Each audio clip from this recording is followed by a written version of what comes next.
Welcome to another Demarcation Media Mega Construx review. Halo Infinite has brought about the return of the classic Gungnir helmet, and yes, I know there's still debate on how it's pronounced, but I pronounce it Gungnir, and for the sake of recording this video, I'm going to keep saying it that way, because doing every pronunciation every time I say it is kind of not really helpful for time.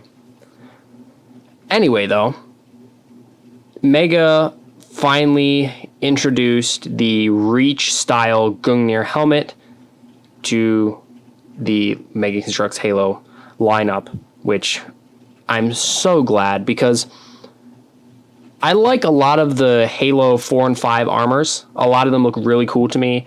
I know there's a ton of debate about that. A ton of them look really cool to me, but the Gungnir in particular was a kind of messy design. When you just first looked at it, it was a little hard to figure out what was going on. And sometimes it looked good, but for the most part, it was just kind of confusing to look at. So I'm really happy to see this style because it's very clear what you're looking at. You can see the little eye targeter. You can see what part of the face you're supposed to be looking at kind of as the face. It doesn't just look like a misshapen blob. So far in the Infinite lineup, as of the time of the recording of this video, we have 5 Gungnirs. The Heroes version, the Blind Bags version, the Customizer Pack version, the Building Box version, and then the Last Man Standing version. So we're going to go through these one by one and kind of take a closer look at them, and then we'll do another big comparison at the end. We're going to start with the Halo Heroes Spartan, but real quick, I want to get this guy alongside one of the previous versions of the Gungnir.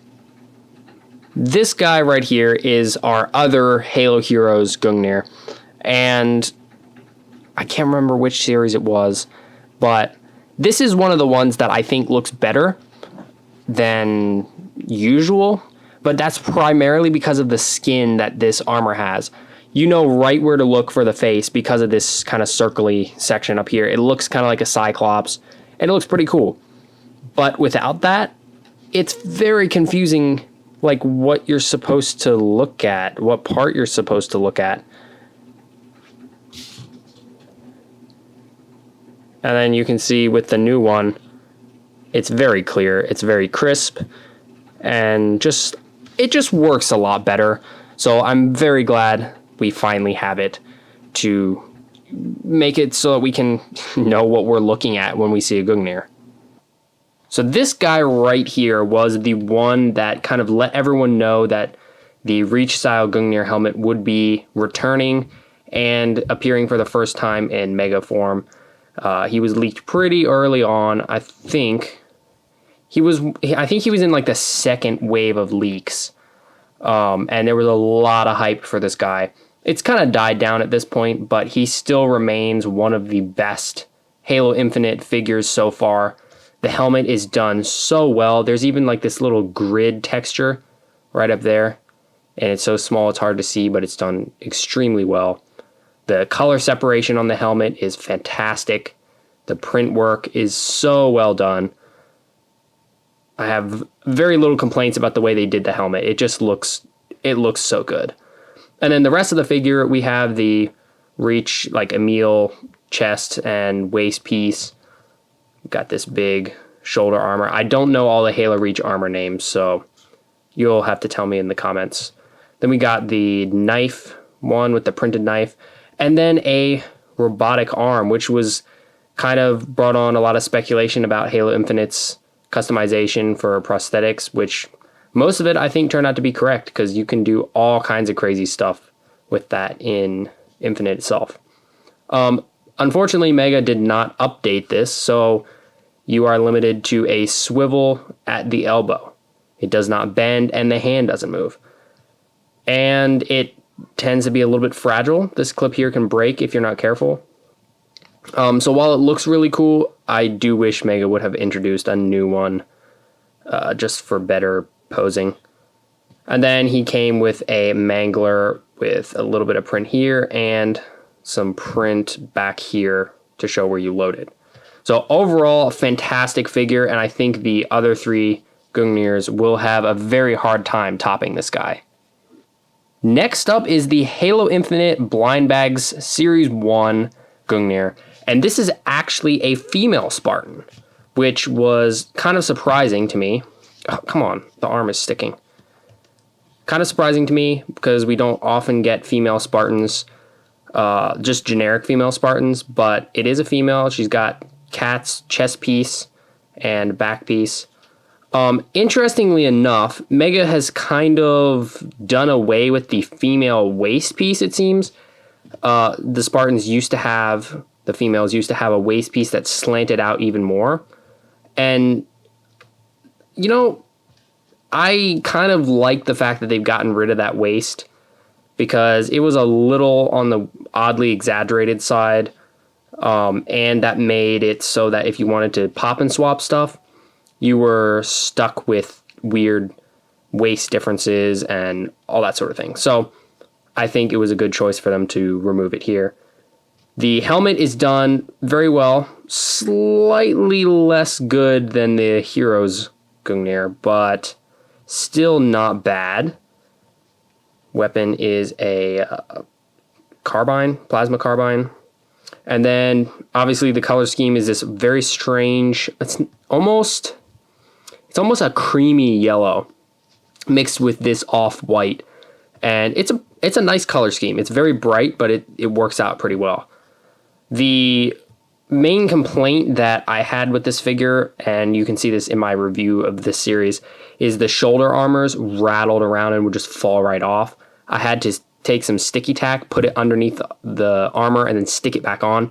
So now they're fine, but that was a problem that a lot of those figures had. It wasn't just the Gungnir. Overall, another fantastic figure. This one was the rare in the series, so at first it was kind of hard to track down. Definitely not on par with the Heroes version just because it is a blind bag figure. That means less print, but the helmet is done almost just as good. All right, this guy came from the Halo Infinite building box set. He was in there with a blue EVA, and he uses the same white, off-white kind of color as the blind bag Gungnir. His helmet has a few print issues, especially up near the edges. It's not quite as crisp as this guy, or let me bring in this one. Well, I guess they're kind of similar. The white on the black kind of makes it a little harder to get a clean line there. And there's like a little bit of dings there. Overall, though, it's still a really good figure. I love the pairing of this white with the red. I think it looks so nice. And this red is just really nice in general. It's kind of metallic-y. They went ahead and they printed the pouch and the knife on here, which I really like. Default shoulder armor, which is one of my favorite Mega Construx shoulder armor pieces. I know a lot of people will not agree with that, but it's just really cool. He came, I guess, the building box came with a ton of weapons, so you could kind of arm him with whatever. I went ahead and gave him the energy sword just because the old energy sword is really cool, and I believe that's what they showed him with on the box. So that's a pretty good weapon. I think it looks nice when paired with the rest of these colors.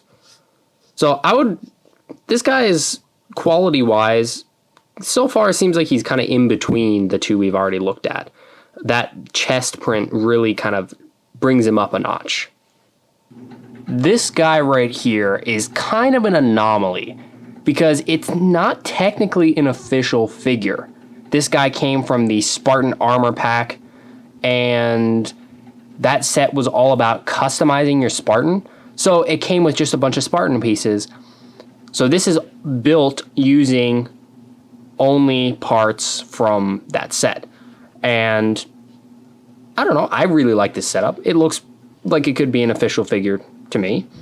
The helmet is, again, like I said before, with all the customizing, the helmet is kind of what makes it a Gungnir. So this one is almost the same as the blind bag one. It's the same shade of yellow. Same shade of yellow on the helmet as well. but this guy has a white stripe, and instead of white on kind of the big visor, what is that? That's the targeting systems section. It's silver. But the base color at the bottom is still yellow, which is slightly disappointing to me. I would have liked to see a different color brought in, but that pack was primarily gray and yellow, so it makes sense. Maybe making that bottom part the same gray as the rest of the armor would have been nice. But regardless, this is a really cool way to get a Gungnir because you can change it to your liking. And you can see I have done that. So, bit of an odd one out of all of the ones we've looked at. And last but not least, we have the last man standing Gungnir. And this guy is something pretty special because he marks the return of the glow-in-the-dark figures. So far, we haven't seen any more glow-in-the-dark figures released, but my hope is that we will see more and more because not only does it look cool just when it's not glowing, but when it is glowing, it looks even better.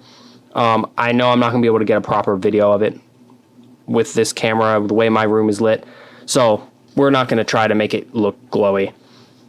We're just going to kind of assume that it glows well because it does glow well.